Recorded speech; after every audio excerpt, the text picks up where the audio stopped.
Mahisagar Santrampur police સ્ટેશનના હદ સરસણ ગામે એસઓજી પોલીસને મળી મોટી સફળતા।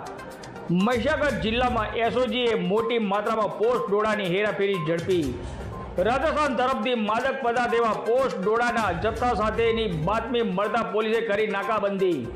સવારે 8 વાગે સફેદ કલરની ટાટા હિયર ગાડીને રોકતા ચાલક ગાડી ભગાડી હતી।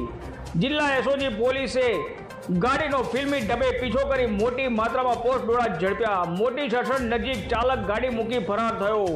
તેમાં તપાસ કરતા પોસ્ટ ડોળા તેમજ ડુપ્લિકેટ નંબર પ્લેટ મળી આવી હતી। ટાટા હિયર ગાડીમાં અંદાજિત 248 કિલો જેટલા પોસ્ટ ડોળા, જેની કિંમત અંદાજિત રૂપિયા 37 લાખ માનવામાં આવી રહી છે અને ટાટા હિયર રિયલ ગાડીની કિંમત રૂપિયા 10 લાખ, એક મોબાઈલ અને 5000 રોકડા મળી આવ્યા। કુલ મુદ્દામાલ 47 લાખથી વધુનો મળી આવ્યો। મોટી દાટ ગાડીમાંથી થતી માદક પદાર્થની હેરાફેરીમાં પોલીસની મોટી કાર્યવાહી। ગાડીમાંથી 7 થી વધુ ડુપ્લિકેટ નંબર પ્લેટ પણ મળી આવી હોવાનું અનુમાન। અગાઉ પણ આ જ રીતે મહીસાગર જિલ્લાના અલગ અલગ વિસ્તારોમાં મોંઘી દાટ કારમાં પોસ્ટ ડોળા ઝડપાયા હતા। રિપોર્ટર પ્રવીણસિંહ સોલંકી, મહીસાગર।